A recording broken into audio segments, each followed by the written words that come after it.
Russia says unilateral sanctions against Iran over its nuclear energy program are counterproductive. Deputy Foreign Minister Igor Morgulov says U.S.-led political pressures on Iran have only complicated the situation. He says Tehran must have the unconditional right to develop its civilian nuclear program in order to reach a long-term solution.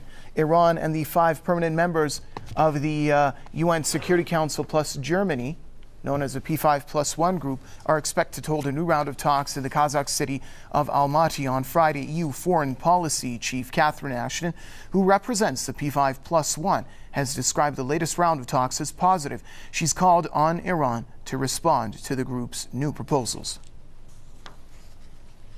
For more on that story, we're joined by Middle East expert Mr. Kamal Wazni, who's joining us via satellite from the Lebanese capital, Beirut. Mr. Wazni, welcome to the program. We are at the advent of another round of talks.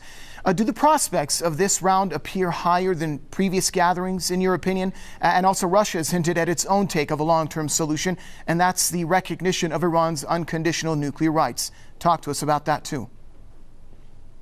Yeah, obviously, the Iranians have the right to develop a nuclear capability, civilian nuclear capability.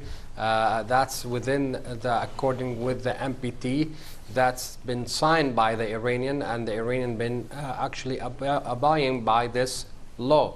The fact that the United States is resisting every effort for the Iranian to have independent nuclear civilian technology, this is actually negate the treaty that should respect the country wishes to develop their own resources to actually become efficient in producing energy.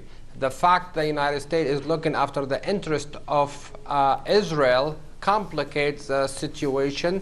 Here the international community meeting and agreeing that every country should have a civilian nuclear technology should allow Iran to proceed, and the Russia are rightly so to support the right of the Iranian to have that initiative carried out.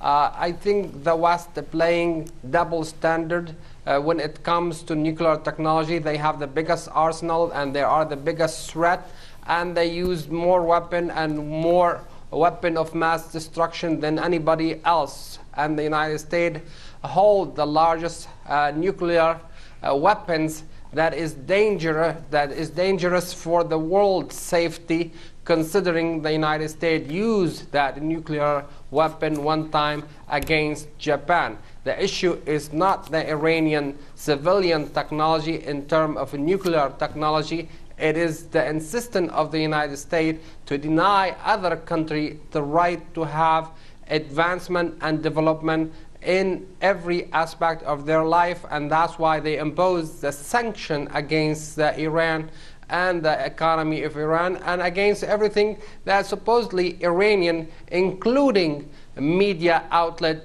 which the United States actually imposed sanction, including this TV, Press TV, which the United States has nothing to do with the nuclear technology. Very well. This is actually a vendetta against the Thank you, Mr. Wazni. Unfortunately, I'm going to have to cut. I'm unfortunately going to have to cut in there. We are running short of time. That was Middle East expert from Beirut, Mr. Kamal Wazni.